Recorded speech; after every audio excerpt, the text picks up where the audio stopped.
Hi, this is Ari Kopel and my co-host, Serena. We are here with Shattering the Matrix again. We have our wonderful guest, John Lash, and he is with us today. A lot of you already know him, but for those of you who do not, John Lash has been called the true successor of Mircea Eliade and the rightful heir of Joseph Campbell. Unlike those two world classic academics, John is a self-educated freelance scholar who combines studies and experimental mysticism to teach directive mythology, and that is the application of myth to life rather than its mere interpretation. He is a leading exponent of the power of myth to direct individual experience and drive historical events over the long term. An expert on sidereal mythology, naked eye astronomy, precession, and the world ages. He also teaches the critique of belief systems. On metahistory.org, his website, he presents a radical revision of Gnosticism with original commentaries on the Nag Hammadi codices.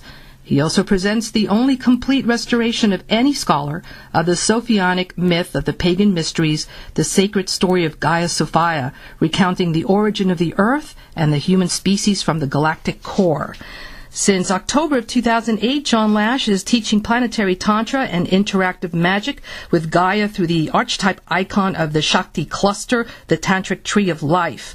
This material is intended to orient the general public toward free-form experimental mysticism grounded in an intimate commitment to the earth. His more controversial writings on Kala Tantra, Gaian sexual magic, can be found on Kali Rising, Intimations of a Mystical Hedonist. And that is, again, Kali Rising, Intimations of a Mystical Hedonist. And John Lash is the only scholar of comparative mythology so far known to have written a classical myth, giving it a different outcome in Orpheus and Eurydice. His published works are The Seeker's Handbook, Twins and the Double, The Hero, Manhood and Power, Quest for the Zodiac, and his latest book, Not in His Image. John, thank you so much for joining us today. So appreciate that. Are you here with us? It's a pleasure to be here. And what we're going to be doing today, John, is delving deeper into the information about the Archons and how it's been told via the Gnostics, specifically information found in the Nag Hammadi library. And with that in mind, of course, I would like for you to talk a little bit about your writings and what you found with the Gnostics and the mysteries. Well, the Gnostics are a fascinating subject in human history. And I believe that if one looks honestly into that subject and does the research correctly, you cannot fail to draw a number of startling conclusions. One of them is simply that Gnosticism stands out uniquely as an explanation of the human condition. It has a unique cosmology describing the existence of the earth and why the earth exists and the origin of the human species, plus the explanation of those extraterrestrial parasites called Archons. And all in all, it appears, and I think this is a fair assessment, not just my personal bias, but I believe this is a fair assessment based on the materials, that Gnosticism tells humanity, it has a message for humanity that is unique, that points toward a solution, and that contains many, many elements that are not found in other religious and metaphysical systems, elements that address the burning issues of today. Mm-hmm. Absolutely. Yeah, and specifically, what are the Archons, for example, from the Gnostic perspective? What exactly do they say these are? Well, they say that they are what people today who use that term generally assume. You know, the term has come into usage, as you know, widely over the last 10 years.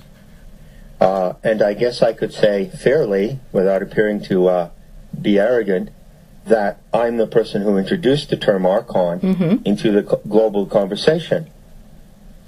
And now it is widely used, and a fair number of the people who use it know about me or may refer to the Gnostic writings from which that word derives, and a great many others just use it. So what is the general accepted connotation of the word Archon now? Well, it means some kind of extraterrestrial entity that is of a cyborg nature and that is in its behavior and mentality parasitic and predatory to the human species. Okay? I think that most people who use that term now would accept that general definition. Yeah. However, there are more specifics, much more specific factors in the profile of the Archon that come uniquely from the Gnostic materials. And what concerns me today, 10 or 11 years after having introduced that term into discourse, is that on many occasions now, when people use that term, they're not referring back to the Gnostic source from which it comes. And that is not a good idea, because first of all, the Gnostic sources that gave us the word Archon also contain a remedy for the Archons. Exactly. And they explain the origin of the Archons, and they give a great deal of what I call the Gnostic intel. Okay? Right. Yeah, the Gnostic intel on the Archons is so important that I consider it reckless and irresponsible to bandy that term around without referring back to that intel. Yeah. Yeah, and having the ability to obviously get the solution is critical. So definitely, and I think that Serena, you had something in reference to, you wanted to know something about that. Yeah, John had just mentioned the word cyborg, and I just wanted to make it clear if he considers the cyborg, as the Nag Hammadi do use the word automata. Is this an artificial intelligence? Would he consider them an artificial intelligence? Yeah, this is an artificial intelligence, absolutely. And here we are in the 21st century, already sometime after the middle of the 20th century. Humanity at large came slowly to the realization that there is this something called artificial intelligence. How did that happen? Well, of course, it happened with the rise of IT and computer technology, didn't it?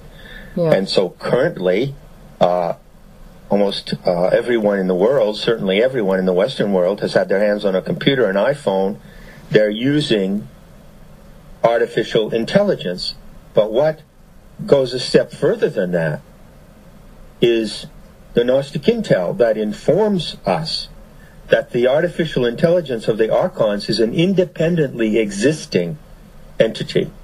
The artificial intelligence in my Mac here does not exist independent of the human species, does it? Mm-hmm. Right. People invented this Mac, didn't they? They designed the software. They developed the model of this device over many years. Mm-hmm. So I am interacting with AI, artificial intelligence, and I am using the tools provided by artificial intelligence to talk to you and to record this interview. But that is artificial intelligence that has been produced by the human mind. It's a byproduct of human intelligence. What the Gnostic profile of the Archons warns us about is that there is an independently existing species of artificial intelligence that inhabits the solar system, and that it has the tendency to prey upon humanity. Okay, now you're saying that are they originating from our solar system, or do they come from beyond that? Well, this is a really important point, and I thank you for bringing this up. As I just said, one of my big concerns in the usage of the term Archon is that people use it recklessly and do not refer back to the source materials. Okay, is that clear? Yeah. Well, this is a really important point, because the Gnostic source materials, largely Nag Hammadi, to some extent a few other sources, present a scenario. They present a narrative that describes the origin of the Archons. Now I ask you, if you are a responsibly thinking person and a truth seeker, and you're going to use the term Archon, you're going to adapt it into your vocabulary because it fits some of the insanity and deceit that we face in the world today. Yeah. If you're going to do that, then why wouldn't you also at least refer to the further intel that is attached to that word. Sure. You see? So, I'll give you the further intel. According to the Gnostic creation myth, if you want to call it that, I call it the fallen goddess scenario, the myth of the goddess Sophia.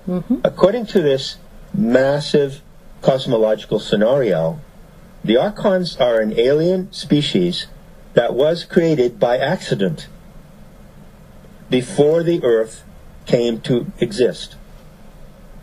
And as a matter of fact, in the Gnostic cosmology, they say that there's a very famous line. It's found in the Gospel of Philip. It's probably one of the most quoted and baffling lines in the Nag Hammadi material.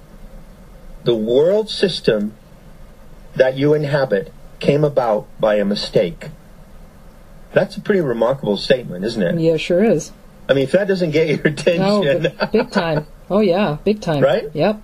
And I want to point out that the word mistake in the Greek Coptic syntax is anamu. Anamu, which is related to, you guess, anomaly.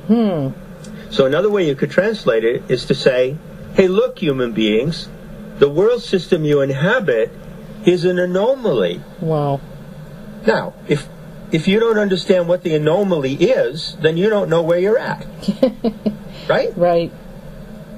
So what is the anomaly that produced the Archons? Good question. Right. Well, the myth tells us that the goddess Sophia herself accidentally produced the Archons. Oh, dear God. This is what it says. I'm not making this up. Oh, my goodness. By the way, to those who already know me well will know that I'm not making this up, or if there is any aspect of the Gnostic scenario that I have elaborated or extrapolated, I will tell you so. Otherwise, you can count on the fact that I am drawing directly from the material that survives, okay? I am rigorously following this because I know that I am often open to the accusation or suspicion that John Lash is just inventing all this, okay? Right. I'm not. This is not a channeled scenario. This is not my private narcissistic fiction. Okay? Yeah. So what the Gnostics said, I'll give it to you in 2 minutes. They said that at the core of our galaxy is where the gods live. And they called these gods the Aeons.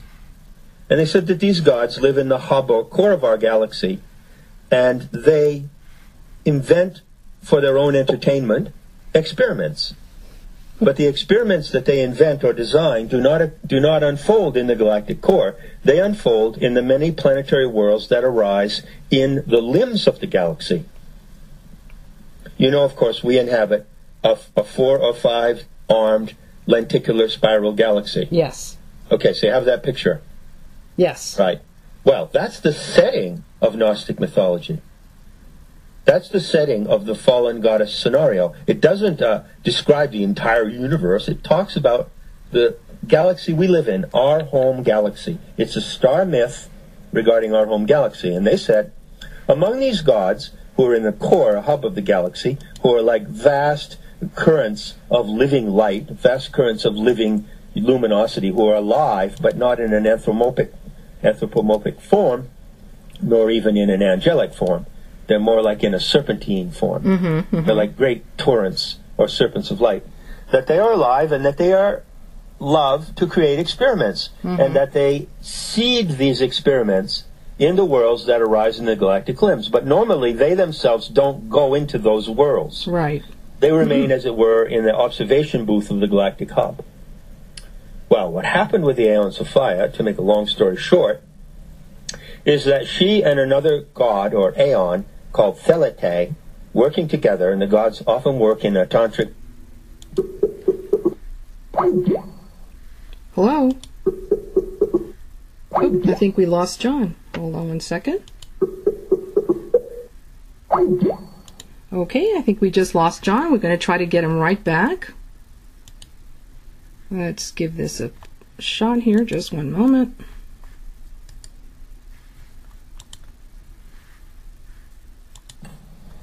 And they Okay. calibrated into the nucleic acid a lot of different qualities and talents.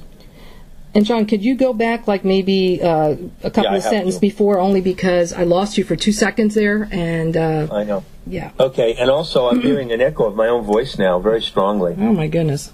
Since I started to talk about this experiment. There you go. So yeah, there you go. So where do we have to go back and pick up? You were talking about the experiment, about how they happen in the arms, and right. And then we lost Serena, and then I lost you. Oh wow! Are you both back? We're both back. Okay. Okay, I'm just going to pick it up from there. Okay. Okay. The Gnostic mythology of our world says that the gods at the center of the galaxy create experiments. They design experiments. And two gods in particular, Sophia and Thelete, designed the experiment of the human animal, the human creature, called the anthropos. And once they had calibrated and designed that creature by, as it were, investing certain qualities into a sort of plasm, sort of a plasm of nucleic acid, right? They coded the human genome in the galactic center. Huh. And then they projected it outward into the limbs of the galaxy so that it could seed itself in various worlds. And then they could watch what happened. This is the Gnostic scenario of world creation. But there's an anomaly. Let's get back to that line. What is the anomaly in the experiment with the anthropos? Mm-hmm. Well, it so happens that the Aeon Sophia, the goddess who was involved in designing the human species, is said to have been a young Aeon. And she was impetuous. She was outrageous, in fact. She had a lot of passion, and she felt a tremendous empathy and curiosity for the experiments that would unfold with this new species called humanity. And she became so fascinated with the idea of the anthropos that her desire to see it realize itself, her desire to see humanity fulfill its full divine potential, pulled her out of the pleromic company at the center of the galaxy. This is called the plunge or fall of the wisdom goddess. And it pulled her out into the region of the galactic limbs.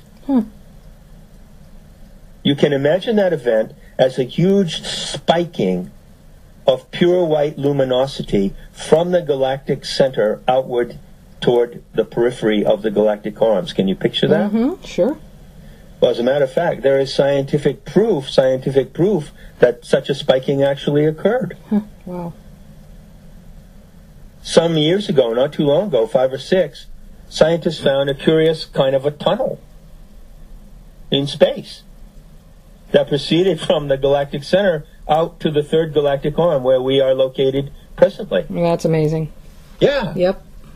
Totally. And they said, well, what is this? It looks like something went through there, but there's nothing left there. Sort of like the exhaust of a Formula One car. Uh-huh. The car is gone, but like there's an exhaust trail hanging on the road. Uh-huh. That's what they actually found. I mean, that is actual astronomical confirmation of this myth. So anyway, now we get to the Archons and the anomaly. The Gnostics taught that normally an aeon, which is a massive torrent of pure luminosity and life and love and generosity and wisdom and playfulness, doesn't go outside the boundary of the galactic core. There's a definite boundary between the pleroma, which is the core of the galaxy, and the kanoma, which is the realm of the galactic arms. They don't go out for one particular reason, is because they don't like to go and interfere with the experiments that they've set up. They are more interested in seeing how an experiment will unfold without their interference. Exactly. That's what makes it interesting to them. And also, they respect freedom. They respect the freedom of the creatures in these experiments that they set in motion, okay? Mm-hmm. Thus, for the Aeon Sophia to massively plunge, like a massive power spiking, out of the galactic core and into the arms produced a huge disturbance in the galactic arms. That does not normally happen. That is the anamu. That is the mistake, if you want to translate it. Mistake, as scholars do. But more properly, more literally, that is the anomaly. Yeah. And as a result of the impact of her ionic luminosity upon the dense matter that is floating in the galactic limbs, she spontaneously produced this cybernetic alien species, the Archons, who are kind of like locusts or insects. They are inorganic, and they have a mercury silicon-based organism rather than a carbohydrate organism like organic creatures like us. Is that a clear picture? Yeah, sure is. Okay, now let me add the final note here. When I restored the fallen goddess scenario, and I put in this chapter, and I just wrote it as I had found it in the documents. I reconstructed it. I thought, nobody's ever going to believe this. This is so weird. I mean, how could just a current of this divine force impacting like a field of dust, because that's what the galactic arms are. They're huge fields of atomic matter and dust and elementary particles with planetary worlds floating in them, right? With planets, right? Yep. How is this possible? I mean, there wasn't even a place for the Archons to live. How could they just have been produced by this? Yeah. But I put it in the story because I honor the investigations of the Gnostics. Everything I've done has proven them to be, to verify them has proven correct.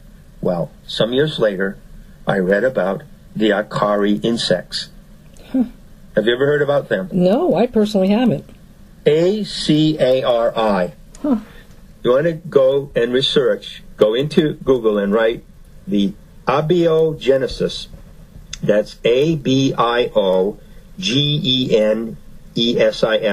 Abiogenesis of Akari insects. And you will come up with the most amazing document. This is a document that was published by the British Royal Society of Science in London, I think around 1840. And it records the experiment of a certain person who used electricity to spontaneously produce insects. Wow. That's right. What he did was he had a plate of metal filings, which is an analogy to the pulverized material that is floating in the galactic arms. Okay, and he directed an electric current upon it, and he produced actual mites. Wow. Tiny little mites spontaneously from electricity, and that is called abiogenesis because, like the generation of the Archons, it is a spontaneous generation without organic life. It is abiotic. That is crazy. Amazing. That is the amazing story. I'm not making anything up. Yeah. Of what the Gnostics found when they investigated with their faculties of paranormal perception and their shamanic abilities for heightened perception. When they investigated the history of our world, of this planet, they found out that the Earth goddess, even before the Earth existed, accidentally produced a massive horde of parasitic entities. Oh my goodness. Very, very similar, John, to the people. There's a lot of people that are suffering now from Morgellons that That's right. Yeah, that are producing these insects inside of them. That's right. And you kind of wonder how that is. Well, this is a great example right here. Well, you could say, in a way, there are a number of things in that at top of the list. On top of everything, sure. Phenomena, yep. That indicate that, in a sense, humanity is unconsciously reliving this event. Yep. But we don't want to unconsciously relive this event. That's not a good idea, What we want to do is get our minds open to the cosmic perspective that is presented in the Gnostic scenario, because it really tells us how the Archons came to be. You cannot find anywhere else that I know of an explanation of the origin of the Archons that matches this and that is verifiable and makes sense, you know? Mm-hmm. Yeah, absolutely. That's amazing information. Now is based on these Archons also have the ability to do all kinds of things here on Earth and also get into people's minds. Is that pretty? Do you agree with that, or I mean, what is the purpose of them now here? I mean, why are they functioning here? What drives them at this point? Well, that's a huge question, and I would suggest that we approach that question first of all by remaining in the framework of the narrative. Okay, right. The narrative of the emergence of the Earth, the fall of the goddess of fire, the origin of the Archons. It's a story. Yep. And you have to stick to the story, because the story is a powerful guide to imagination and also to reason. And within the story, you can approach this inscrutable and supernatural problem facing humanity in a sober and reasonable way. But if you go outside the story and just speculate and invent things, you lose it. So I'm going to stay inside the story and explain what happened next. Okay. Sophia found herself, as aeons rarely do, outside of the company from the other galactic aeons, and she was alienated and separated from the gods. And this is a big part of the story of the goddess Sophia. Now, all this happened even before the Earth was formed. The Earth hasn't been formed yet. Wow. So what she did was, I mean, this may sound funny, but it's an accurate paraphrase. She's really annoyed by this locust-like horde. It's like if you were taking a walk in the park and suddenly there's a huge horde of locusts flying around you. You know? So she, being a goddess, still had divine power. So she said, well, I can see that they're kind of mindless. They're cyborgs. They're inorganic, but they are capable of certain functions. So I think I'll give them something to do to keep them out of my hair. Because I got to figure out what I'm going to do out here now that I'm stranded out here in the galactic limbs, and I can't figure it with these creatures in my face. And so what she did was that she projected into the horde mentality, they have a kind of horde mentality of the Archons, a bit of her own divine intelligence, giving them enough intelligence to construct a world for themselves, a kind of Disney World or playground where they could distract themselves. That's what the solar system is. Interesting. They inhabit the solar system. According to the Gnostic intel, strictly speaking, you don't have to speculate about where the Archons come from. They do not come from another star system. They do not come from another galaxy. They are confined to our solar system. And so she allowed them to construct the solar system, and they are the creators of the solar system, exclusive of three parts. They did not create the sun or the moon or the earth, but they created the other planets and the other elements in the solar system. And that is their playground. It's called, in the Gnostic syntax of Nag Hammadi, a stereoma. And what stereoma means is that it is like a virtual reality world. Wow. Now, another thing that's outstanding and remarkable about the Gnostic cosmology is it says that the Earth that we inhabit, it's an organic world, it's a superorganism itself, and all of it is alive, nature's alive, there are millions of species of creatures living on the Earth, and this planet Earth doesn't belong to the solar system. Okay. It's captured in it. Huh. That's right. So where was the Earth prior to being captured here? The Earth arose through the metamorphosis of the body of Sophia herself. She turned into this planet. Gotcha. And when she turned into this planet, it so happened that the Disney World planet, I call it, the Disney theme park of the Archons, all right? Yeah. Which is what we call the inorganic planetary system, Mars, Jupiter, Venus, and so forth, and Saturn, pre-existed her turning into the Earth. Did you get that picture? Mm-hmm. And then when she herself turned into the Earth, when she materialized into the Earth, which she is today, still, the material body of the Earth is her body, that organic planet came to be captured and held in the inorganic system. Wow. That is the setting of humanity's problem with the Archons. Huh. That's the picture. Wow. Now, from that picture, staying with that picture, you can ask now some reasonable questions, and you can proceed to some reasonable answers. Mm-hmm. Well, you can say, well, what's their, just like you asked me a minute ago, right? What's their intention? What's their agenda? What do they do? Yep. How do they intrude? Well, the Gnostic intel is pretty clear on the fact that these Archons, these inorganic cyborgs, ETs, cannot inhabit the Earth. And so the idea that they're going to come and take over the Earth is not correct. They cannot inhabit the Earth because it's an organic world and they're inorganic. Besides, oxygen is toxic to them for long periods of time, short periods of time. That explains why archontic creatures like the gray ETs and so forth, people are saying, well, why don't they land on the White House and, and this kind of thing? Right. They can't be in the atmosphere of the Earth for very long.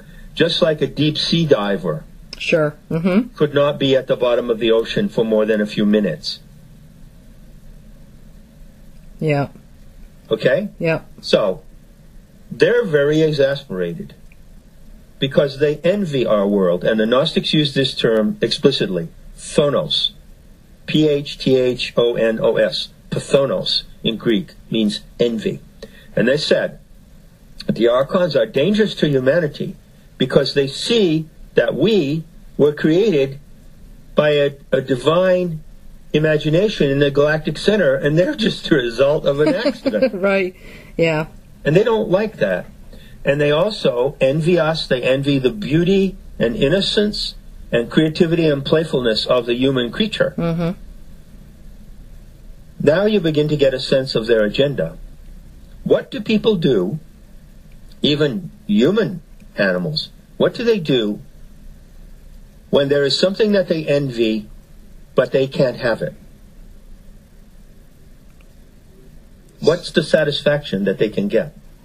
Well, they'll try to take it away from the other person, or they just make sure that thing is destroyed so that, nobody has it. So that nobody... Right. That's right. Yeah. So their agenda, if you want to say they have one, is that through their envy, they want really to undermine and destroy our world so that we don't have the beauty and potential that the aeons have invested in us to make a living paradise on this planet.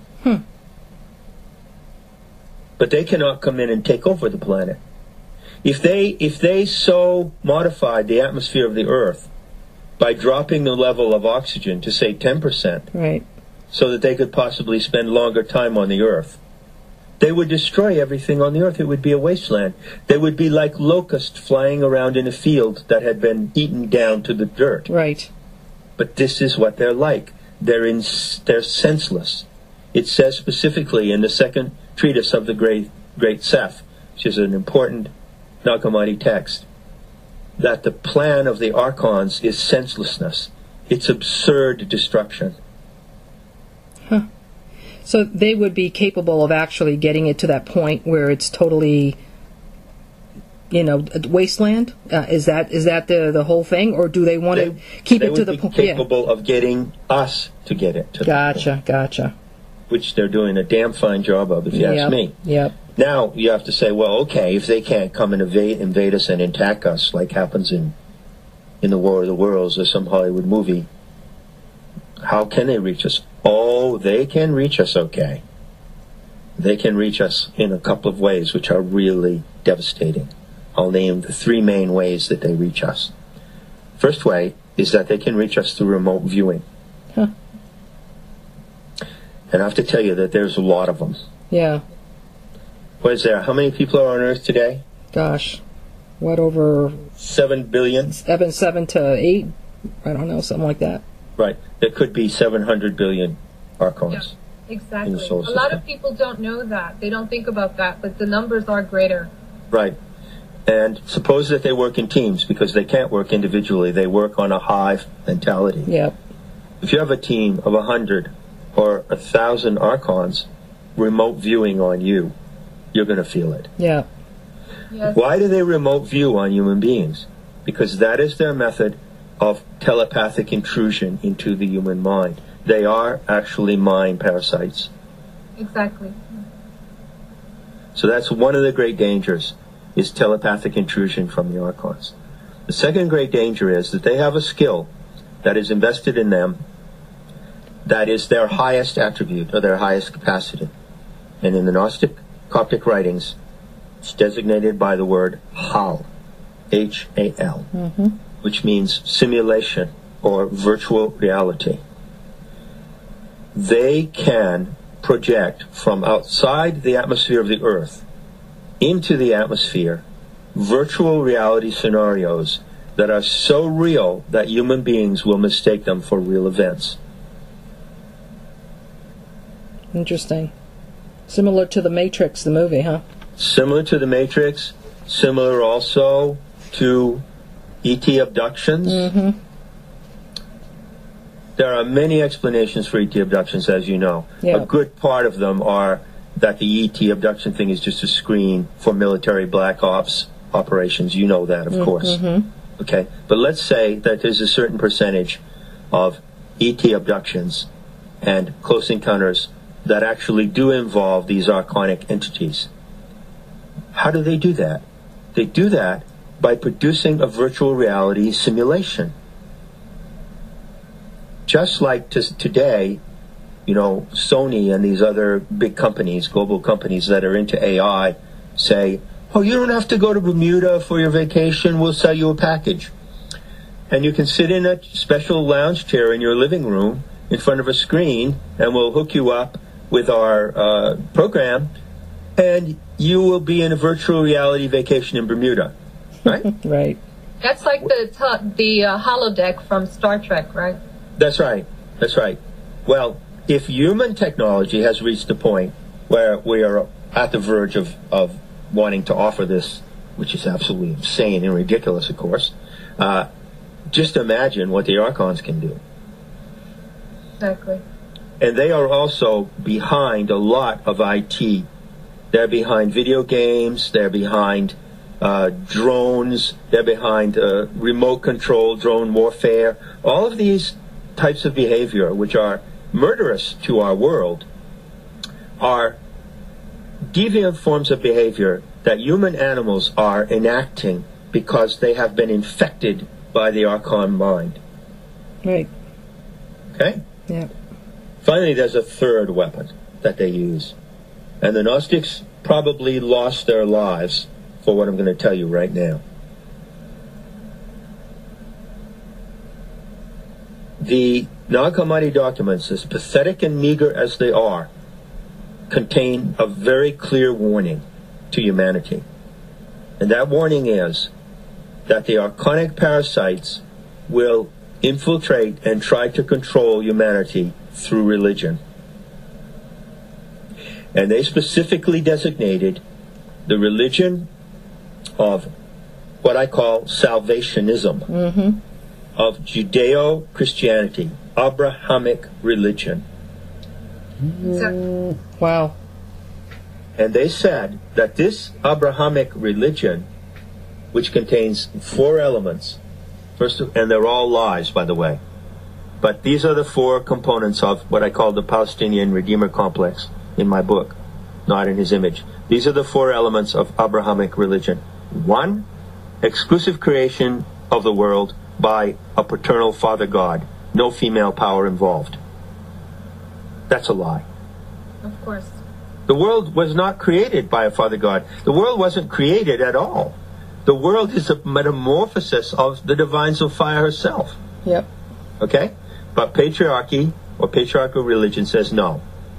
Divine Father God created the world. 2, he has chosen certain people to represent him on earth and selected them and separated them from all others. That's another lie. Dangerous, dangerous lie, as you know. Yep.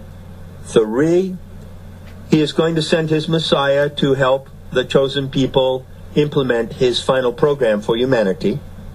And 4, he plans a hilarious apocalyptic judgment day for everyone, including those who follow his plan and obey his orders, and those who don't. Right.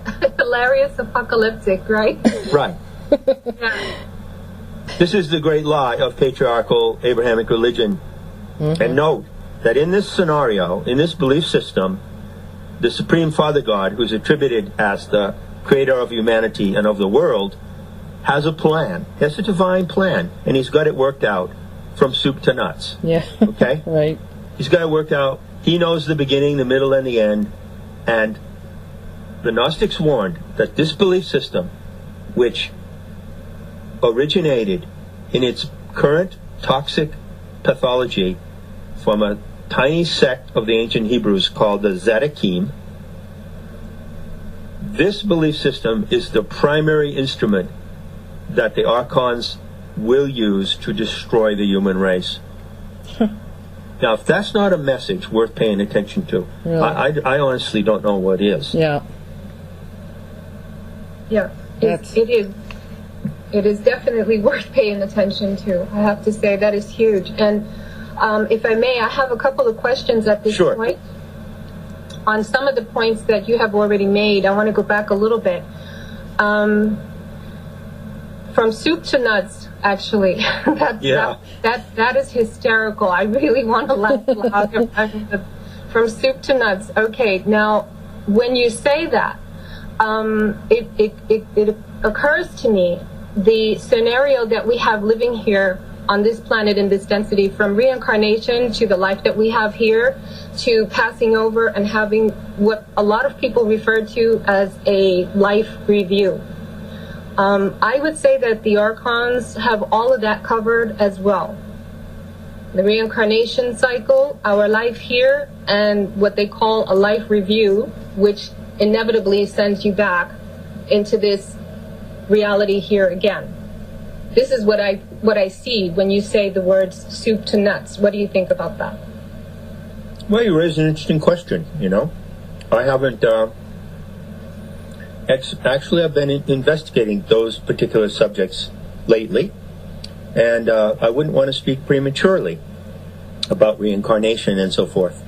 I would just say that I concur with your view in this respect. Once the Archons, operating telepathically and operating as intra-psychic parasites, get into the human mind, they are going to want to take over every aspect of human reality and destroy it. And make us become like them, turn us into mindless zombies like them. So they are going to, in fact, suck out all the real and genuine content of the human soul life. Right. And so it makes sense to me that they would hijack or appropriate everything they can. Yes.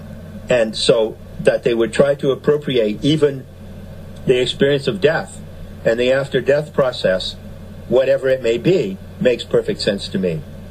Because one of the things that the cosmological texts say about the Archons is that they are a species that does not observe boundaries. They know no limits. In that way, they're similar to psychopaths. Mm-hmm. Exactly.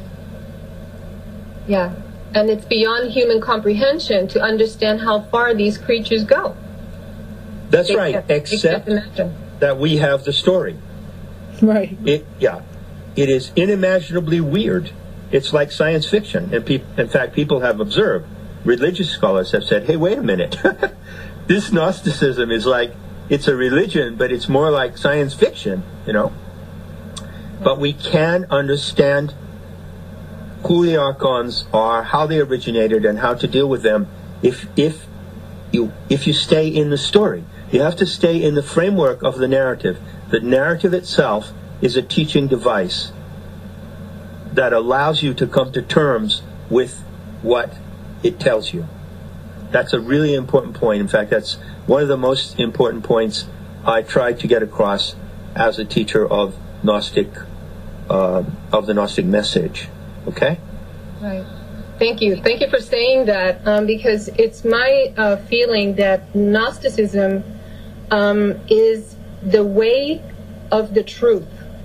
And a lot of people are referring to it as a religion. I don't see it as a religion. I see Gnosticism as the path to the truth without obstacle. When the divine human being with soul encounters their own soul and accesses truth through there. And if you are going to refer to it as a religion, then I would say truth is the religion of Gnosticism. That's my personal feeling about that. Right. Or to quote Madame Blavatsky, who claimed to be a Gnostic, there is no religion higher than truth.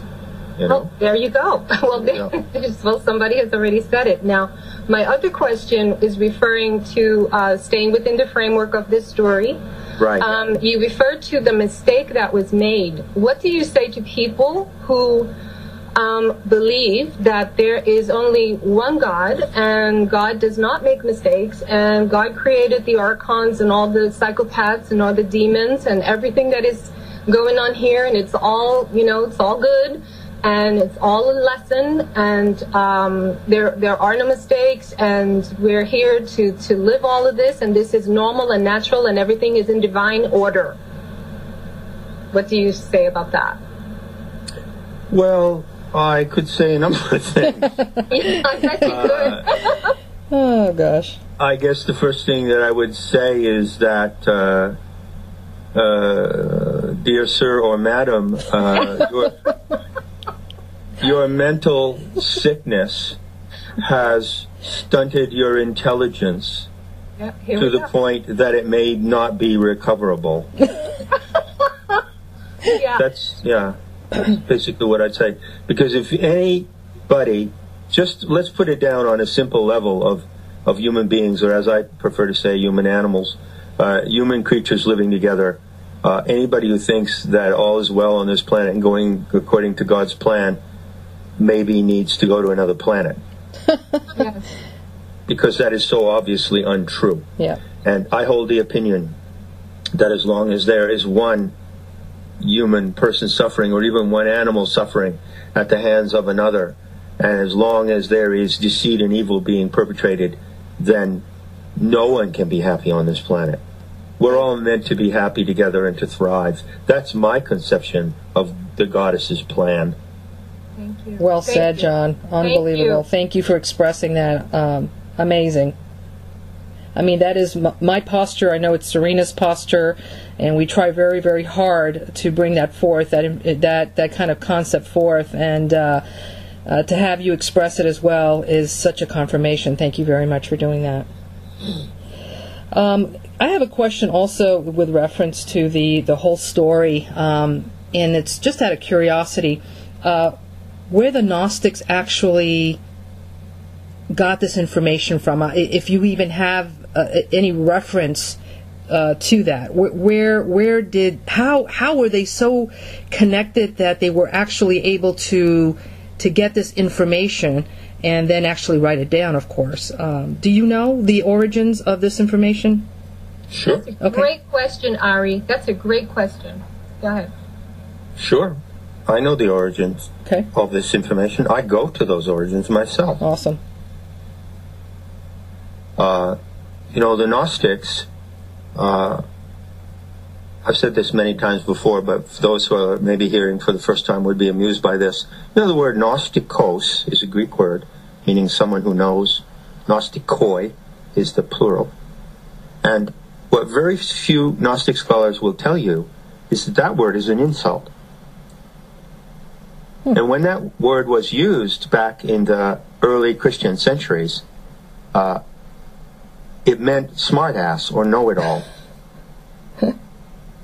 And it was used by the enemies of the Gnostics, that is to say, the early Christian fathers and the ideologues who laid the foundation for Christianity, that is to say, this horrific pathological belief system of sin and guilt and torture and the Messiah and the chosen people, you know. The proponents of that belief system in the early Christian centuries encountered some of these people. I'm going to tell you what their real name was in a moment.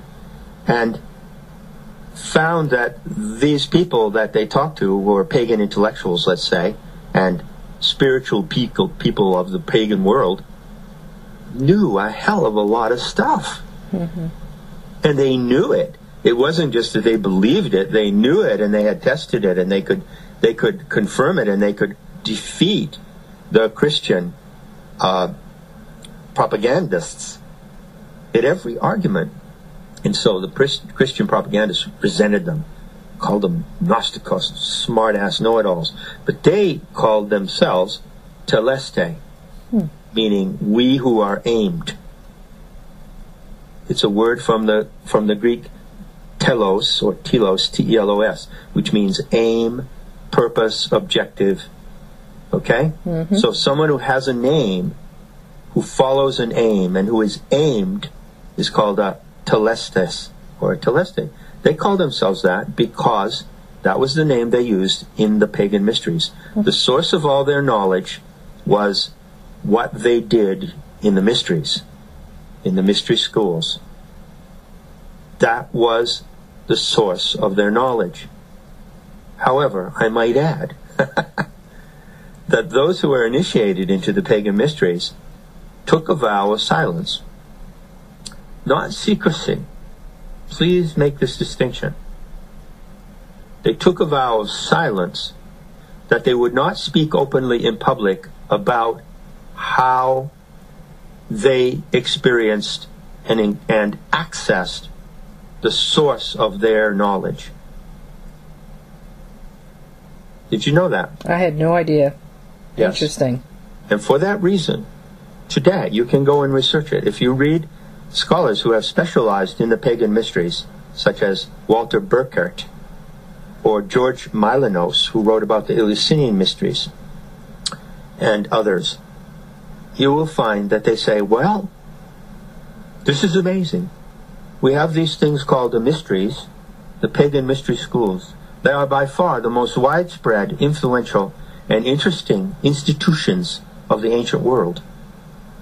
Great institutions of spirituality. And yet, when we want to know what went on inside the walls of those institutions, we have no record because those people maintained a vow of silence. Well, this presents a really interesting problem. Yeah. Yeah. So, yeah. Question is, how can we find out what the Gnostics or the teleste were able to do in consciousness and in their inquiry for knowledge that allowed them to access these truths about our world? What were they able to do? And how would we know that? The only way that could be known today is by reproducing what they did. Yep. Do you see the sense of that? Mm-hmm. Right. And this is what I've done and what I have been dedicated to teaching to the world for 10 or 15 years now. Fantastic. The ultimate method of the Gnostic schools of the mysteries was called the divine mathesis. And that was done by encountering a certain light. Instruction by the light. This is the term. And actually, even though it was forbidden to speak openly about instruction by the light, there are actually some tiny fragments and threads of written evidence about it, and I've quoted them in Not in His Image. So there were a few leaks, you know. Mm-hmm. But generally speaking, what they did not explain is that when they underwent an initiation experience in the inner sanctum of the mysteries, they were brought by the veteran teachers and hierophants into the presence of a certain light. And this light is actually the body of the goddess. Wow.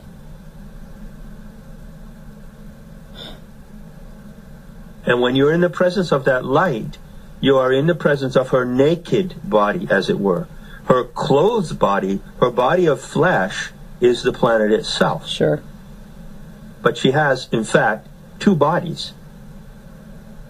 She has the planetary material body that she assumed when she metamorphosed into the Earth, according to this strange scenario of her plunge. But because she's an aeon, because she is a massive torrent of living luminosity that originates from the galactic core, all of her luminosity did not disappear into materialization. Can you conceive that? Oh, yeah. Right. Yeah. A part of her luminosity remains totally free of materialization. Mm-hmm. And yet it is also material. It is a material light. Mm-hmm. And the Gnostics knew how to encounter this light over and over again. And in the presence of this light, they practiced what I call telestic shamanism.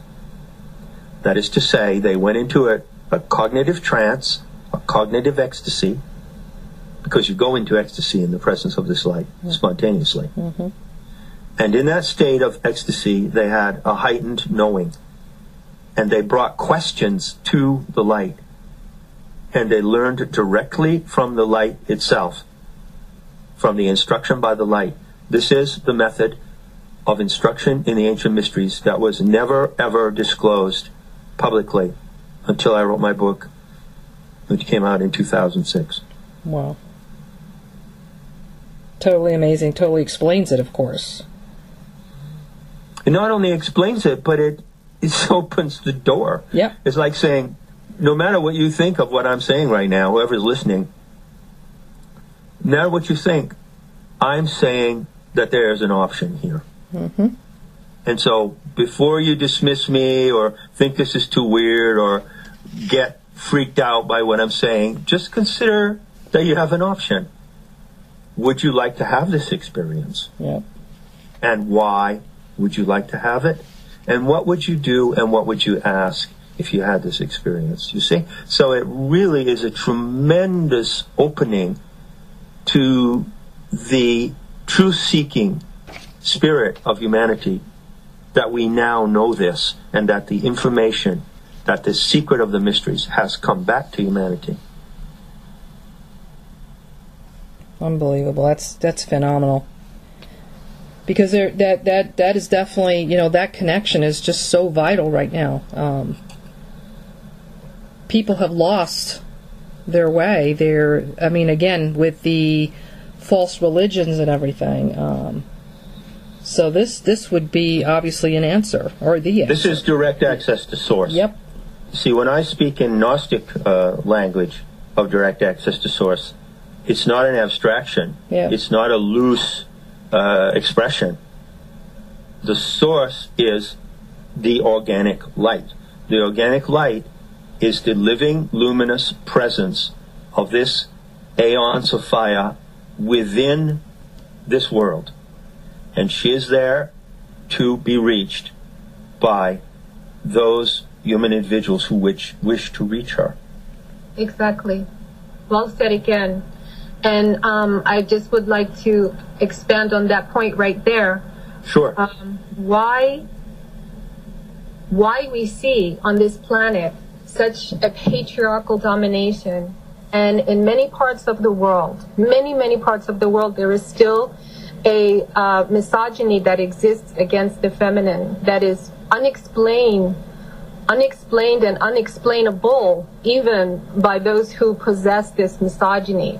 But obviously, because it's been since the beginning, this hatred of the feminine, we can understand that there is something very deep and dark and visceral and ancient about it. And anybody who talks about reconnecting with the feminine, with the goddess, with Mother Earth, or loving Mother Earth and the woman, is they're isolated. They're how do you say? They're put on the fringe of society. They're demonized. They're vilified. And this is the whole archontic patriarchal meme that is all over this planet since the beginning of time. But I have a question And I do feel personally that that is the way to connect to your personal light, if you possess it, is to connect to that divine feminine mother. And there is a point here that I wanted to get into. Speaking of accessing the divine light directly, Sure.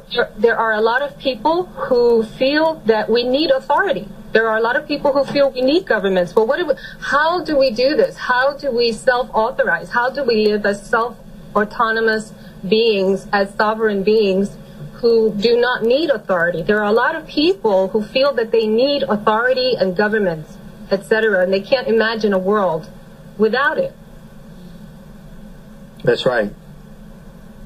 And they welcome the enslavement that comes through that need, don't they? Yes. This is More and more. This is my point. Because so many people cannot imagine how living based on your own integrity, based on your own sovereign internal power, with your own light, directed by this light that is the Mother Goddess to me. Right. They can't imagine that, and I think that there is a disconnect. And I think those people who can't imagine that are people who possibly do not possess this light inside, and who are part of this archontic matrix itself, who are the agents of this matrix, and who thrive in it, and they can't specifically have this connection. And there's another population that does possess this light, and they can imagine this sovereign power. Well, that's a vivid characterization, I think. That's an excellent characterization, the way that you've described it, and the way you've described the members of the human species who have, as it were, taken sides, due to the brutal and long-term mind programming of patriarchy. Yes, a violent one. Yeah, a violent one. Let me go back to the history of the Gnostics for a moment, because it relates very closely to the scenario you just described, and then we can flip back again to the present. When the Gnostics came out, it was their habit to work in anonymity. That's why the names of very few Gnostics are known. And they taught the arts and the sciences, and they were the educators of the ancient world based on their intimate access to the goddess herself. But they didn't talk about that outwardly. They just turned out to the world and gave to the world the bounty that they received from the goddess. And when the time came that Christianity began to arise, they did come out, because they're very alarmed about the appearance of this salvationist religion and the chosen race idea and the Messiah idea. And when they came out to argue with Christianity, as I said, to argue with the patriarchs and everything, they got a very violent reaction, For instance, my book begins with the murder of Hypatia. Oh, yeah, that's horrific. Yeah, who was a pagan intellectual and a Gnostic in her own right. And the murder of Hypatia is one example of the brutal and murderous opposition to the Gnostic message. And if you go back and you research this story and look at the facts of history, you have to ask yourself this question. Well, okay, Christianity claims to be a message of love and peace, like do all these other murderous religions.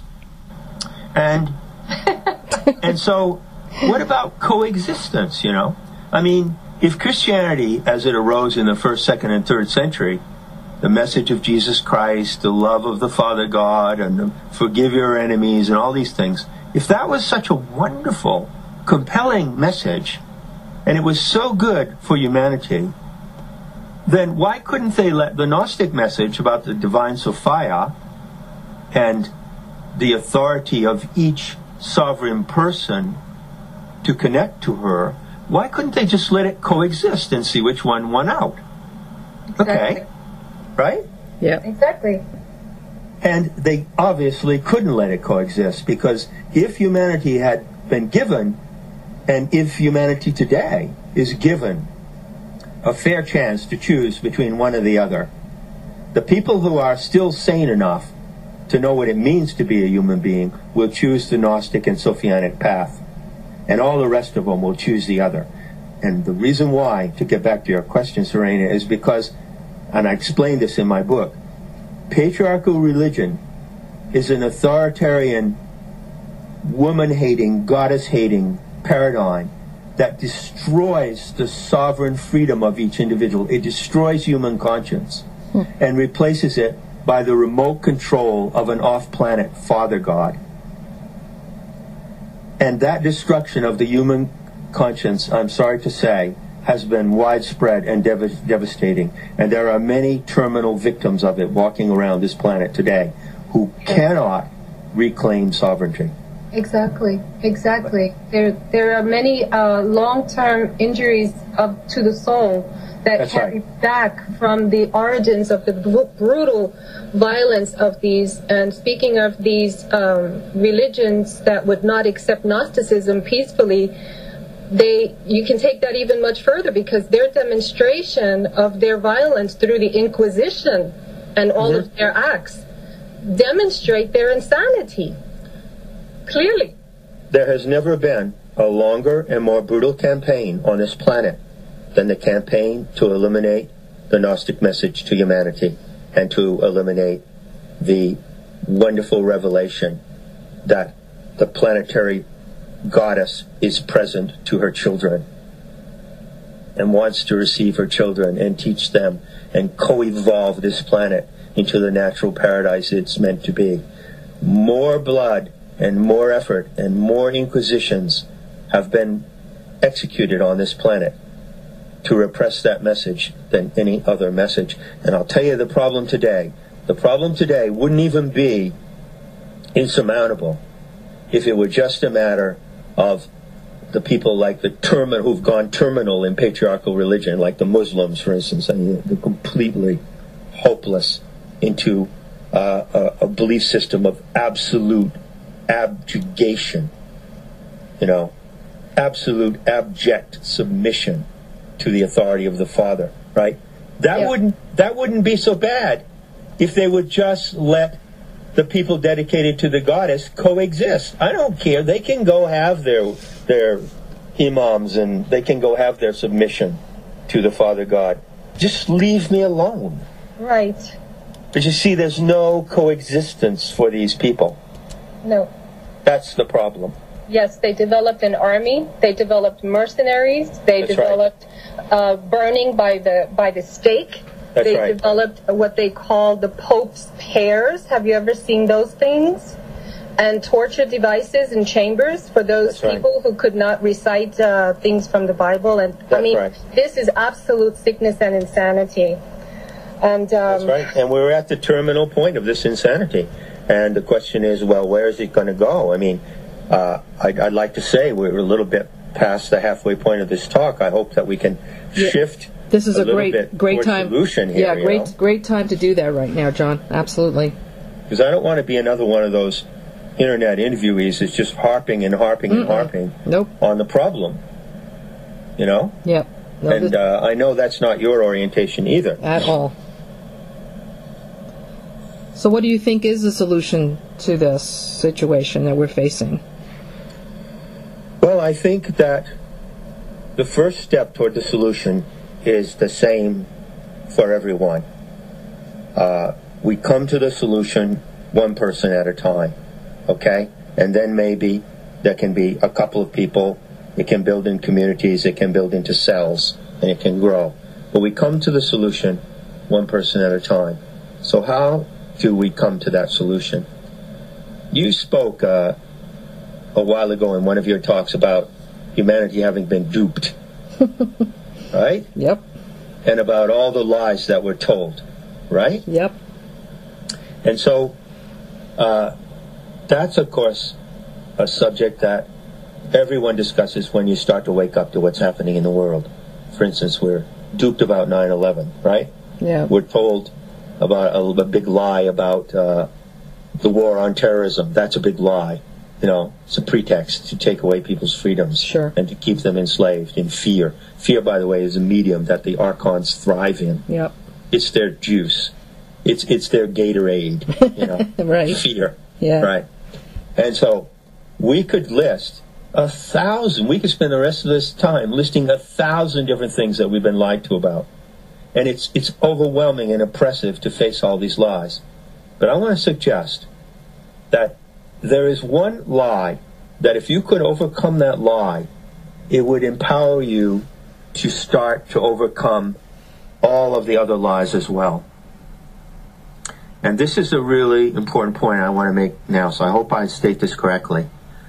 Just consider all the lies you've been told in your life about different things, okay? 9/11 or GMO foods or whatever. Now consider that there is one lie, a supreme lie, that you've been told, which is about humanity itself. It's a lie about humanity. Okay? Exactly, yeah. Yeah. If you could, it's sort of like the keystone of the whole arch of lies, okay? It's the keystone, is the lie about humanity. And if you take out the keystone, all the other lies start to collapse. Can you see where I'm going here? Yeah. Yes. So what is that lie about humanity? Well, I'll tell you what it is. It's the lie that says, oh, well, we can't really ultimately know what we're doing on this planet.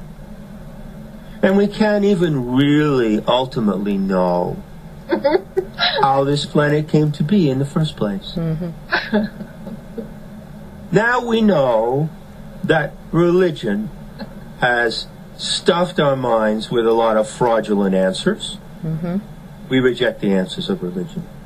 Now we know that science equally has stuffed our minds and educated us with a lot of erroneous and fraudulent answers and lies. So we reject the explanation of science. Science can't tell us why we're here. Religion can't tell us why we're here. Oh, shit. I guess nobody can tell us why we're here. Right? Right. That's a big lie. Yeah. We can actually know why we're here, but I have to tell you, my friends, and this is a difficult thing to swallow, that there is only one answer to why we're here. I'm at the edge of my seat, John. There's only one answer. There can only be one answer that is the true answer of what we're doing on this planet. Do you get that? If it's the true answer, there can only be one. Exactly. There cannot be 6 true answers. Right. Exactly. You know? Right. There can be a lot of facets of truth around that answer. I like to use this analogy. Suppose that a community of 500 people got on a boat and went on a journey, and they were going to sail to a distant land, and that boat crashed on the rocks, and they ended up shipwrecked on an island. All 500 of these people survived this boat. And then there's 1 generation, 2 generations, 3 generations, 4 generations go by, and the people living on the island, they adapt to living on the island, but they forget that there was ever an original journey with 500 people on it that had a destination and a purpose. They forget that. Mm-hmm. And so by the time you get to the 10th generation of these people who descended from the people shipwrecked on the island, you're going to find people like today saying, oh, well, we can't ultimately know, and what John Lash is saying is just another belief system, you know, and it's no better than Madame Blavatsky or Edgar Casey, you know. We can't really know. And they're like the people on the island after 10 generations, right? But you see, I'm like somebody who comes to that island with the story about the original voyage. And I come to that island not because it's me, John Lash, but because I have the intel from those sources which are unique on this planet and which are the sources that have been subject to the most suppression and destruction of any message in the world. And I ask you to wonder why that would be so. Mm-hmm. That alone raises the Gnostic intel to a unique highlight in my mind. Mm-hmm. Yep. You see what I'm saying? Sure. Mm-hmm. Yeah. So the first lie that we have to overcome is the lie that we cannot ultimately know, that we cannot ultimately be Gnostikoi. Not those who believe, not those who suppose, not those who fantasize, but those who actually know. No, yes. And that we can test that knowing and confirm that knowing by going to the source, which is not only the source of this planet, but is the source of the divine experiment taking place on this planet. And so what I have done since I got the term of Gaia Awakening in summer of 2008, 5 years ago, is I have, as a teacher and proponent of the Gnostic message, introduced this metaphor of the divine experiment. And I think this metaphor is tremendously helpful in opening the door to the solution for humanity today. There is no plan with a beginning and middle and end, and an omniscient God overseeing the plan. That's also a lie. The gods, the aeons of the Pyramic Center, they're not omniscient. They don't know how an experiment is going to play out. They do not control the end of an experiment. They don't want to do that. Can you understand why? Yes, well, that's what experiment means. Experiment means to see. The outcome is not, already known. It's still a mystery. And it's a mystery. It's an adventure. It entertains them. They're cheering for the outcome. Yep. They want the most beautiful outcome. She wants the most beautiful outcome for us in her experiment. Start to think of it as a divine experiment. And start to say, I wonder how I can train my mind and my intelligence and my empathy and my imagination to comprehend this experiment. Mm-hmm.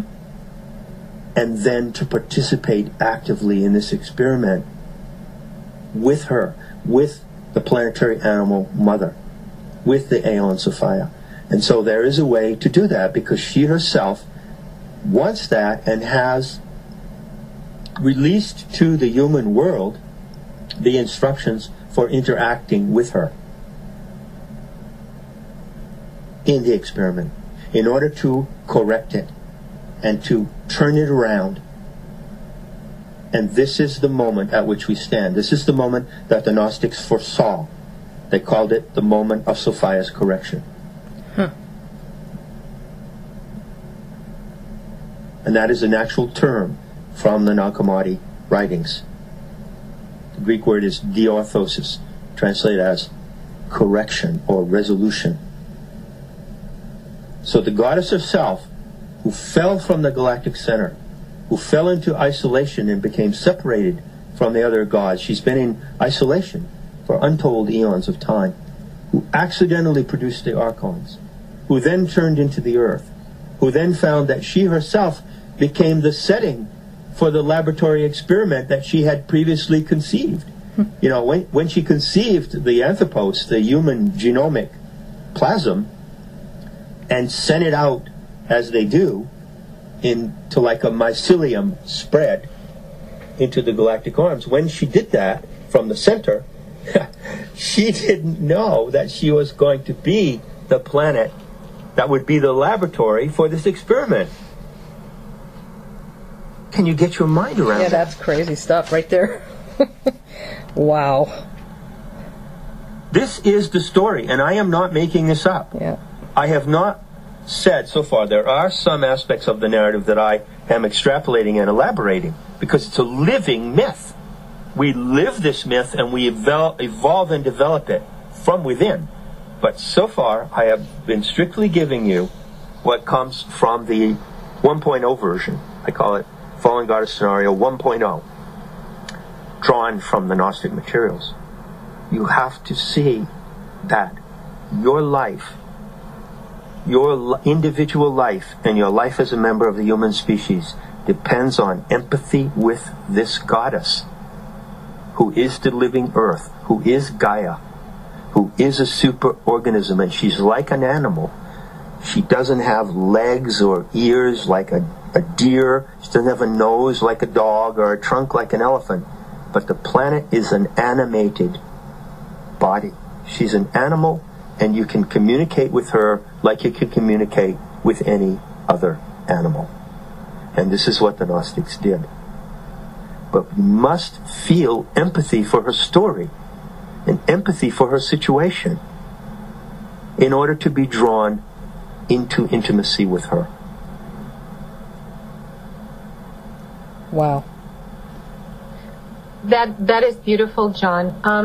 Can you define empathy? Because I'm finding that many people are using the word empathy and compassion interchangeably, Right. and they are completely different. Right. Empathy runs a lot deeper. I think it is a completely different aspect than compassion entirely. And I feel it is the ability to literally feel exactly the sentience from within of this other being that is standing before you, or that you're trying to connect with, is to literally become them in all of their sentience, to acquire what is happening within them. And from this point, this also allows a person who is being empathic to understand what steps or resolution or whatever needs to take place next, that needs to take place, is through this direct sentience of acknowledging exactly what's taking place with this other being. Well, that's quite a definition there. I think that's a pretty sophisticated definition. I like that. That's very clear. You've honed that definition well. If I might add, like a secondary component to that definition. Sure. What I find to be the essential component in empathy, both in regard to empathy between human creatures, human animals, and empathy with the planetary animal mother, as I call her, Pam for short. Okay? What I find to be the common factor is the biographic connection. To me, empathy is that specific form of love that manifests in a biographical connection. Give you an example of what I mean. Just think of anyone that you love, really love deeply. Isn't it true, and I think every person can verify this, that when you love someone, the story of their life is really important to you, isn't it? Oh, yeah. Exactly, yes. Not just their life and their physical being. You want to see them, you want to touch them, you want to look in their eyes, you want to kiss them, feel them, but you also take their life and hold it as if it were precious as your own, don't you? Absolutely. Yes. You want to see inside them. You want to see inside them, you want to be in their life with them. And one way that I once defined it was that when you love someone, you enshrine the very life story of that person in your own heart. Mm-hmm. And you carry their life story. Well, it's the same with the goddess Sophia, the planetary goddess. Empathy with her means that you carry her story in your heart as you would a beloved person in your life. Exactly.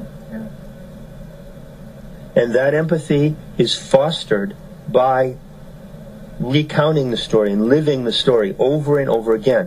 What the people working with me now do, for instance, what I call the crew of the Gaian navigation experiment are doing, is that we are simply living this mythology that was received in the face of great peril and destruction, that survived from the ancient mysteries. The sacred narrative of the divine Sophia is the birthright of the human species. It is our divine birthright to know the story of who we are, who created us, where the earth came from, and what we are doing here. And the connection to that story is empathic. It's not merely intellectual. Of course, yes.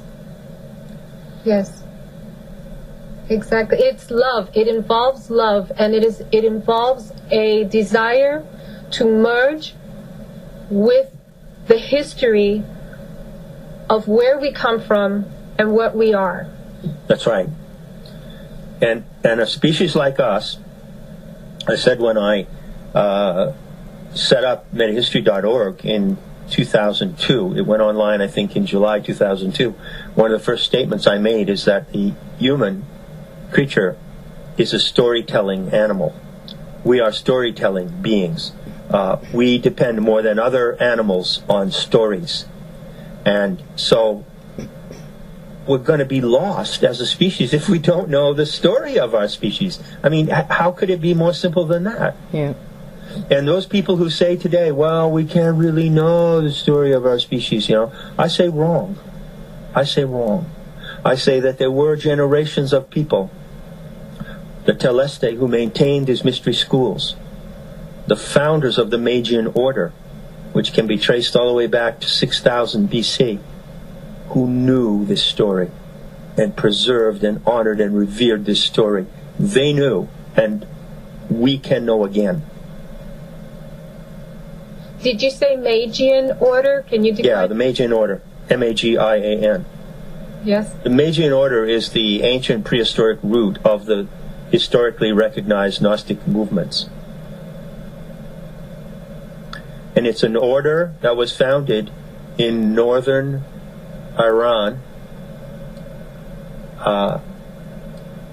in an area called the Urmian Plateau, on the southern border of the Caucasus Mountains, okay? And it was founded around 6000 BC, and that is the ancient taproot that evolved over many centuries into what is historically recognized as the network of the pagan mystery schools and the networks of the Gnostic movement. And it was essentially a shamanic order. It was a shamanic school, a shamanic tradition involving both men and women who were trained seers and who worked in teams of 2 and 4 and 8 and 16 in order to carry this knowledge and in order to preserve the birthright of humanity, which is the truth about our origins and the Archons and the planet Earth itself. And that all began in the Magian order and came down to us historically in the Gnostics. So, John, you'll find a long essay on that on metahistory.org. Just go to the homepage and in the search bar, just type Magian order, and the article will come up. Okay, thank you. Fantastic. I just wanted to ask a question in reference to what you have said up to now. Once we realize all this, right, and we know that we need to go back into the origins and be connected back to the mother, Sophia. What does it really look like, if you can even express this, that if humanity were to actually do this, how do we rid ourselves from the infestation that we see now with these Archons, and how do we get back on track?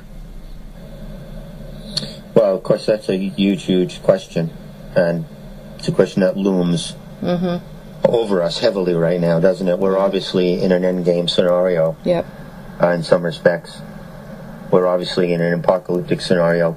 All those insane people who believe in the apocalypse and believe in that salvationist paradigm and the end moment when God rewards the ones who follow his rules and punishes all who don't. You have to realize that there are many, many people who want to see that scenario happen. Yeah. My God, yeah, unfortunately, yeah. Yeah, their imaginations have been infected. Yes.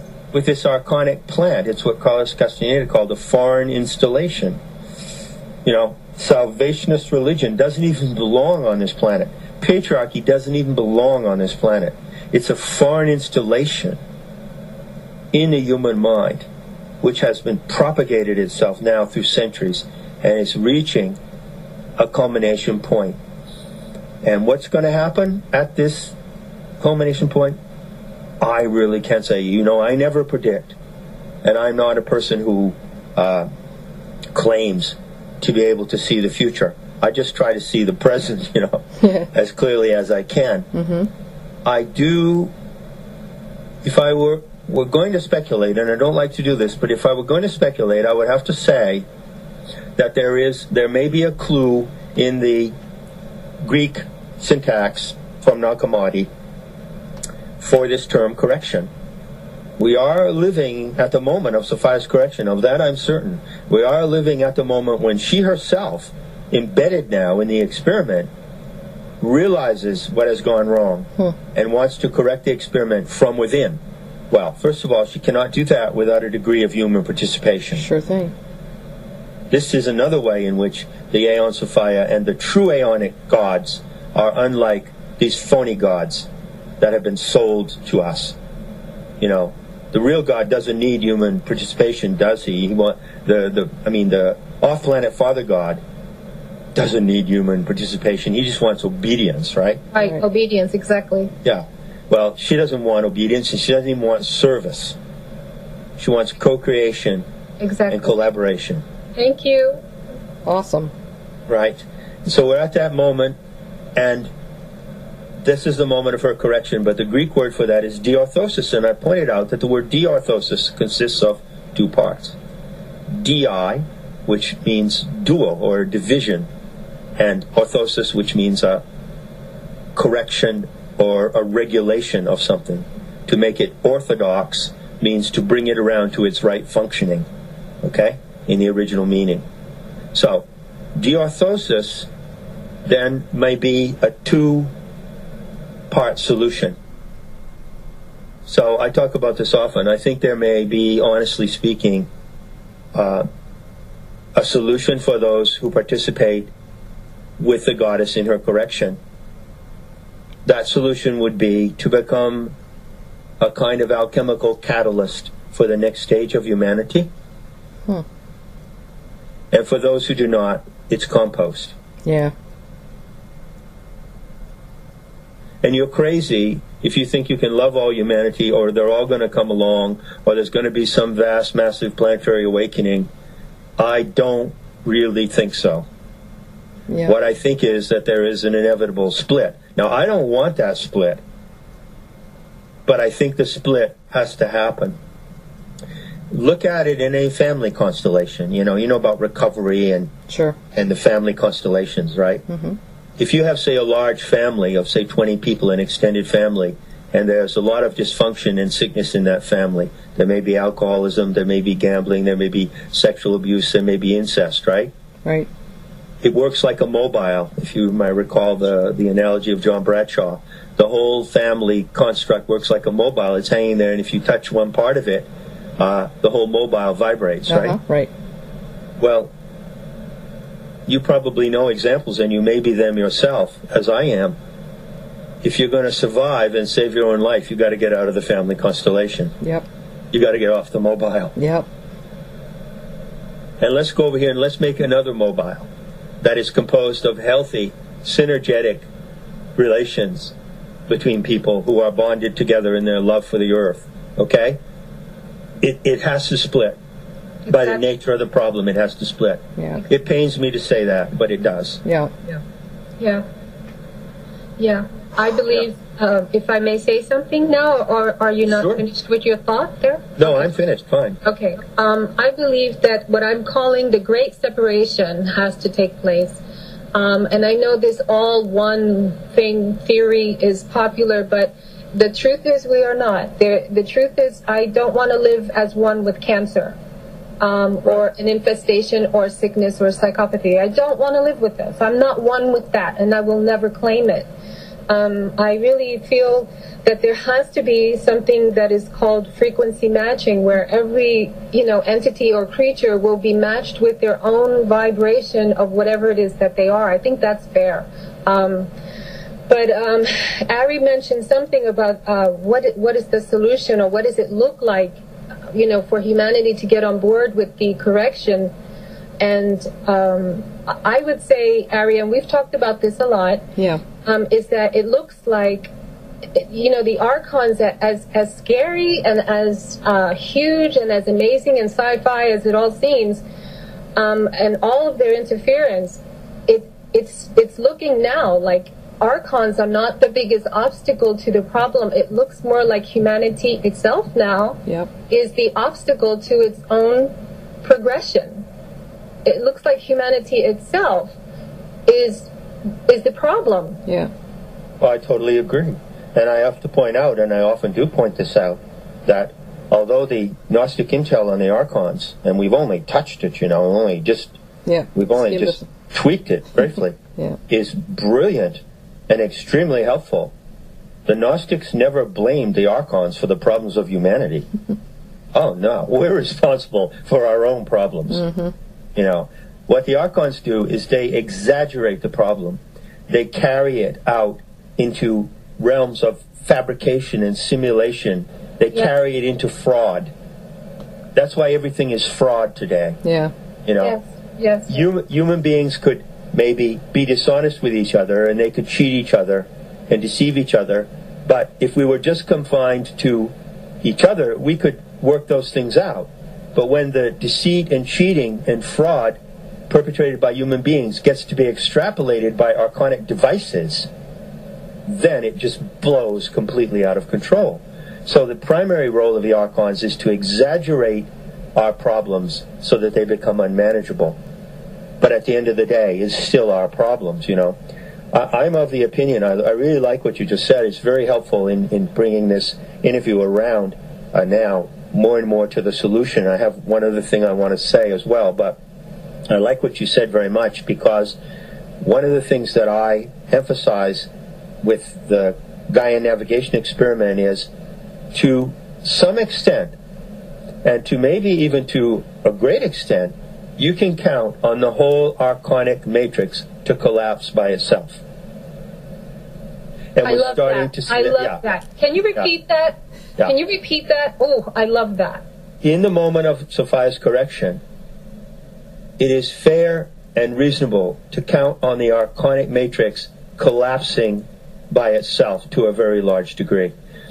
It collapses under the massive complexity and encumberment of its own nature. I'll give you an example, and this is a really vivid example, very contemporary.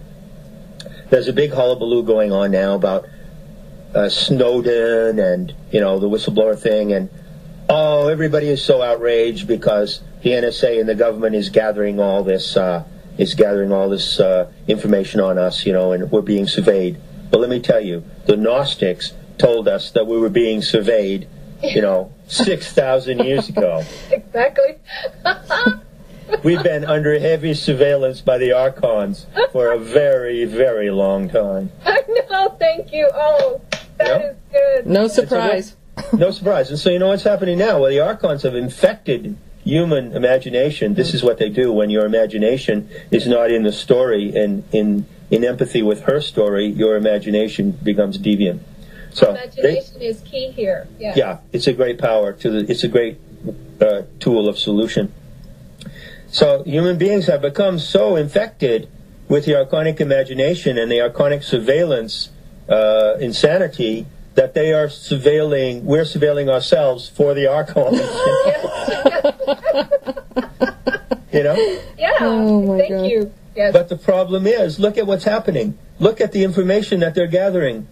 DARPA failed because they couldn't manage the information. Mm-hmm. And DARPA, that was like 10 years ago. Now they've tried to reboot DARPA in PRISM and in this other big program that they have.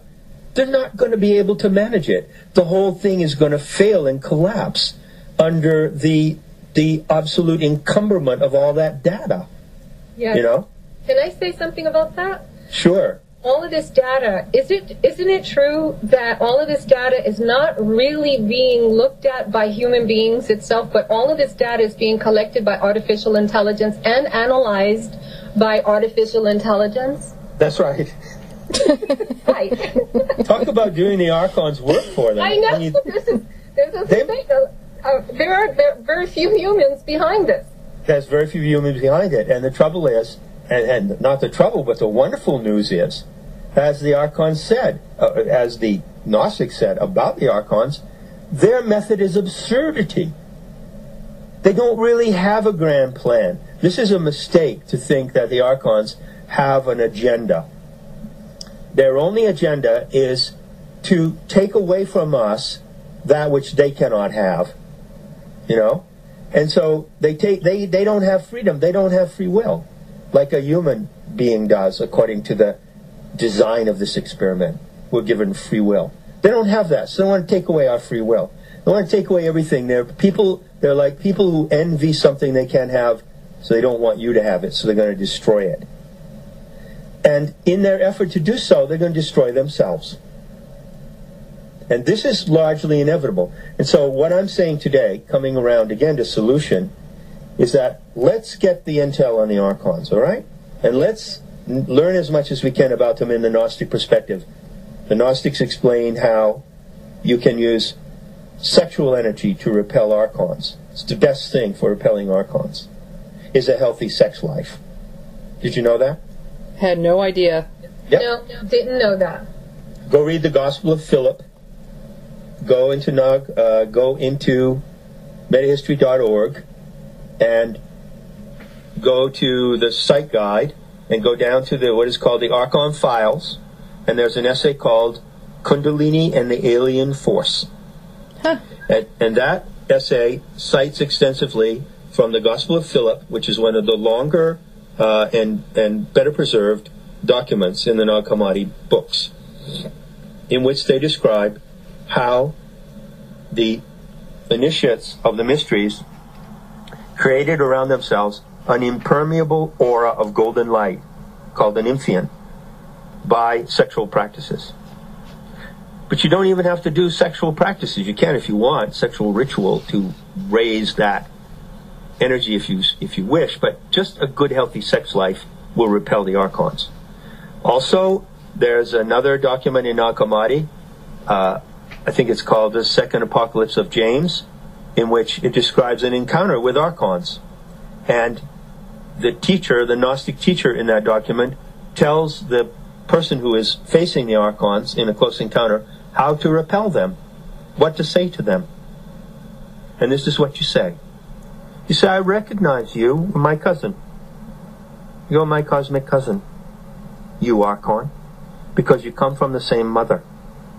But you are not from the source, the galactic center, as I am.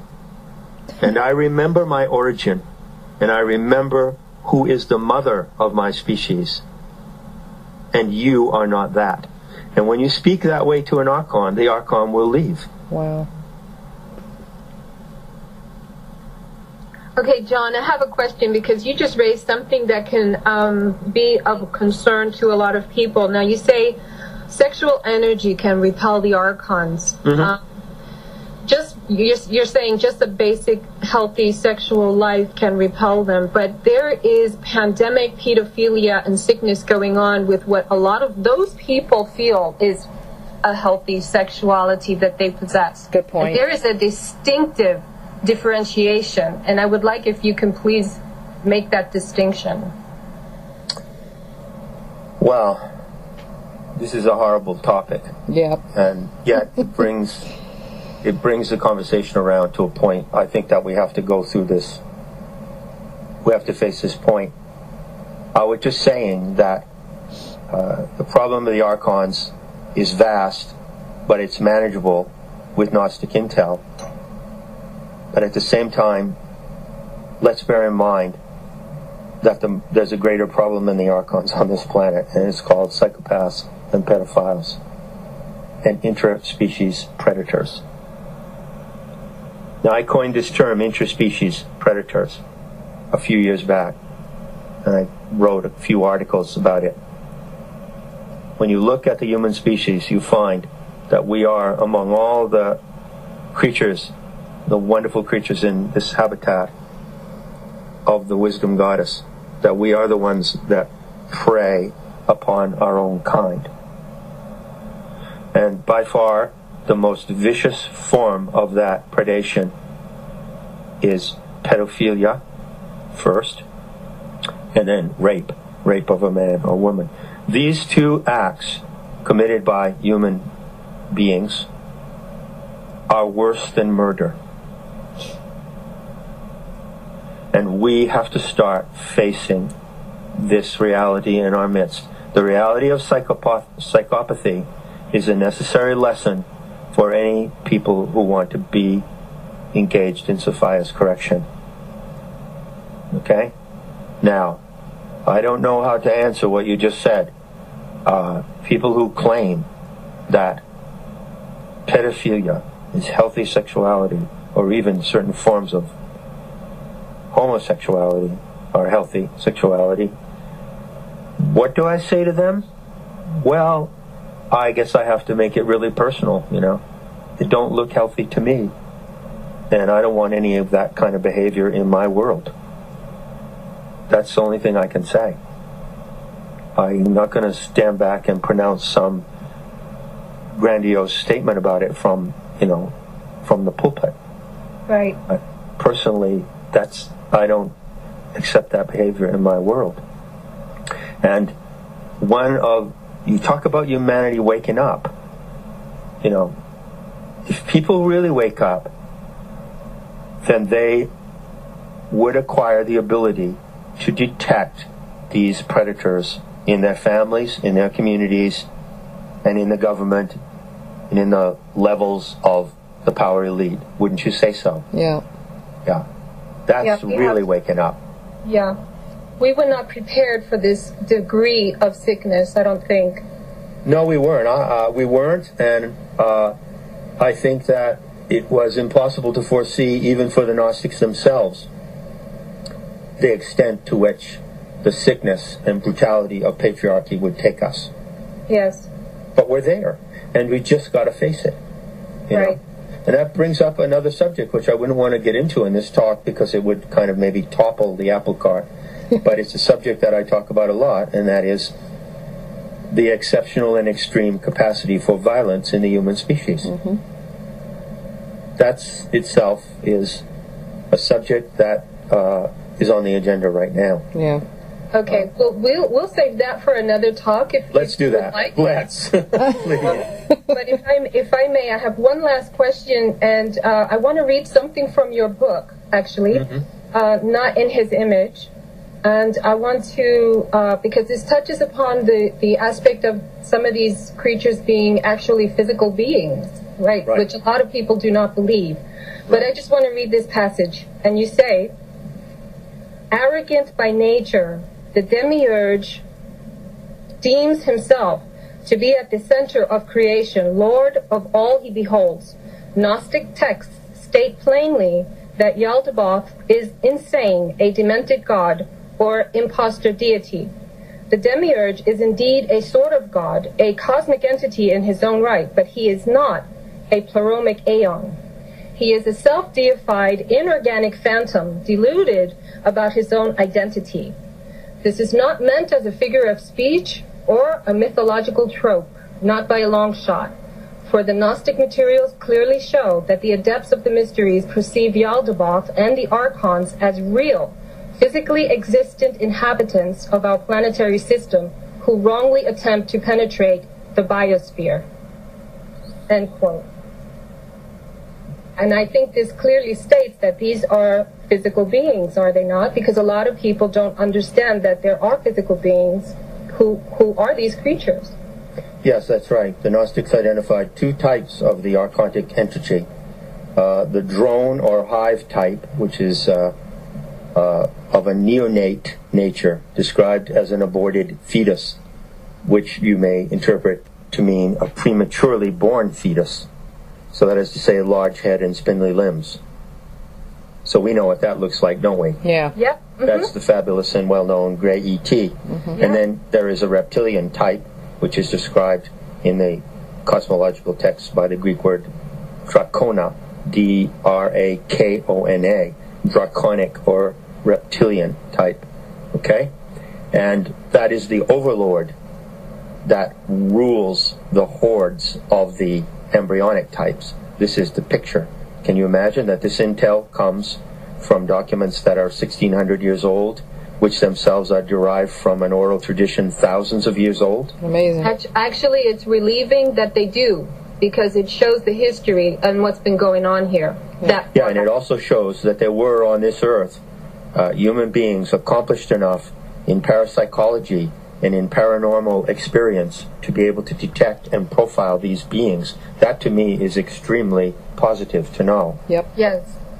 And it seems to me that we would do well to follow their intel and to honor their intel, not just blindly as authorities, but because it comes from a valid source in the past, and it can be verified today, as these two profiles have been verified countless times. Yeah. Yes. The gray evidence, the evidence is everywhere. The evidence is everywhere. Now, the thing that people mistake, and I want to clarify these 2 points, I'm glad to have this opportunity. Those cyborg-type entities and their reptilian overlords inhabit the solar system. They don't live on Earth. They probably have their main headquarters on Saturn, I would say. And they exist, yes, physically, but they are ETs. They are extraterrestrial. And at the same time, there is a speculation going around attached to the loose usage of the word Archon. Oh, well, they've become human now. You know, there are Archons walking around in human form. Well, yes and no. That is false in the sense that these actual cyborg beings have not been able to transform themselves directly into human beings. That's not true in that sense. They do something that's even worse. They transform us to be like them. So there are totally archontified human beings walking around on this planet who have lost their humanity, lost their conscience, operating by remote control from an external source, which is Yaldabaoth, the demiurge. And although they have flesh and blood and eyes and hair and fingernails like you and me, they are no longer human. Wow. And a lot of them are running the defense organizations. And a lot of them are employed in the secret services. But a lot of them are just sitting around watching television with, with dinner trays on their laps. And being pedophiles and stuff like that. And being pedophiles and stuff. So, we're down to the last few minutes. Yep. I'd like to make one more point, if I could, about solution. Definitely. I distinguish between truth and the truth. And by truth I mean something in the universal or cosmic sense. Let's say, could I say truth on the planetary scale? What is true for the planet? What is true on the planetary scale? That's truth. Then there is the truth. Now, the truth has many facets. For instance, you can say, well, what is the truth about 9/11, right? Or what is the truth about the Kennedy assassination, right? Right. Well, obviously, if you inquire in that direction, you're going to find out that the truth is extremely complicated. It's like a huge jigsaw puzzle, right? Yeah. Many different features. There are many different aspects, and many people can contribute to the truth. And so we can all have a part of the puzzle when it comes to the truth. But when it comes to truth, that's not so. And so I like to say that you cannot have, in regard to the solution for this planet, if you want to know what the solution for the human species is, well, you need first to know this. You cannot have a part of that solution. You can only have the whole solution and know your part in it. What is so powerful and unique and beautiful about the Gnostic message is it offers to every single person to know the whole solution and then find your part in the whole solution. I know the whole solution. And the people who work with me in the framework of the Sophianic narrative know the whole solution. But when I say that, I want you to understand that it's an evolving solution. It's an open-ended solution. Doesn't mean that I know that I'm omniscient or that I know the absolute end and outcome of everything. But it means that truth on the planetary scale is a fractal event. It's not a jigsaw puzzle.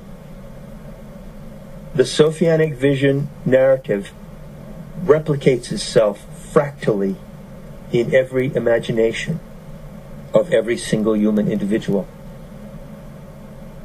It is fractally, totally present in your imagination. Totally present. The whole narrative.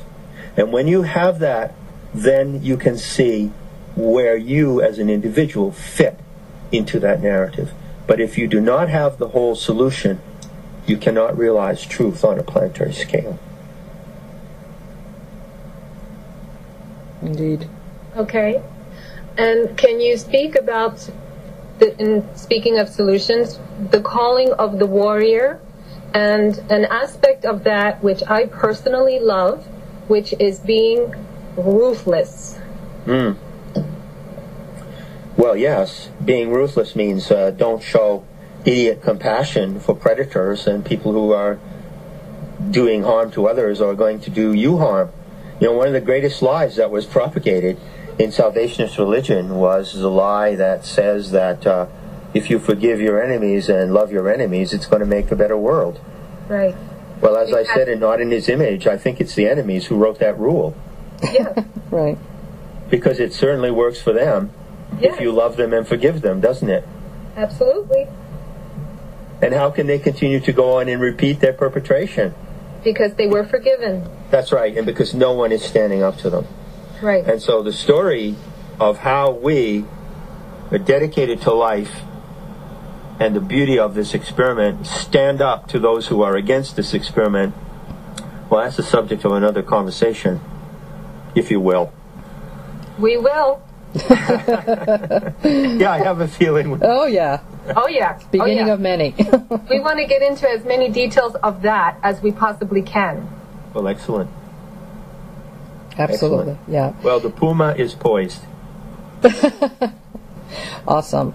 Well, we're down to our final minutes here, and I just wanted to reiterate, of course, for all our listeners to be able to visit your website at metahistory.org, which is just so full of information. I mean, it's an encyclopedia, actually, and pretty much all the stuff that we're talking about is right there. Is that pretty accurate? Yes, it is. All the source materials and a great deal of this. Go to the Archon files and you'll find 10 or 12 long essays that flesh out what we've been talking about. Fantastic. Any last words, John? Well, I just want to say that if you're wondering how the planetary goddess can, how you can reach her, well, good, wonder about it. Carry that with you through your day, and also wonder about how she can reach you. And I'll give you a clue on that she does it through beauty. Beauty, yes, exactly, yes. Wow. Perfect. As simple as that. My favorite word, I know. That's what you live for right there. I live for beauty, yes. I blog about it, yes. Every day and everywhere in my life, everything. So it's time to connect with our mother. And I strongly also recommend John's new book, Not in His Image. It is absolutely amazing. It is fascinating. And I don't have any way, just so you know, Serena, to read any of the information that you're sending at this moment, but just wanted to let everybody know that they can obtain the book at Amazon.com, BarnesandNoble.com, and can they obtain it also on your website, John?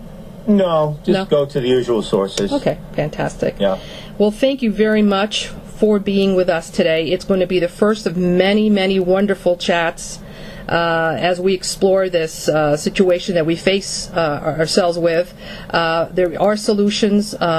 We just need to get together on this. I'll be on the same page with this and realize that there is an amazing story that we just need to, be involved with, realize what we're facing. And I believe that together we're going to meet this challenge and finally eradicate these things that do not belong here. So thank you all very much for joining us. John, again, thank you so much. Serena, for being co-host. And we'll see each other again next Saturday, 6 p.m. Pacific Time, 9 p.m. Eastern Standard Time on Shattering the Matrix. Good night. Good night. Thank you. Good night.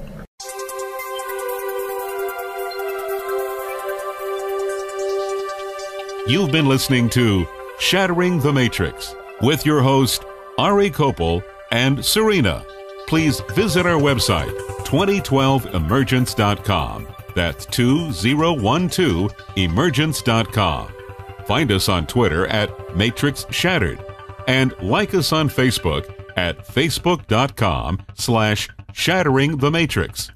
Listen to archived shows at blogtalkradio.com/Shattering the Matrix. And join us next time for the birth of the new golden era on Shattering the Matrix.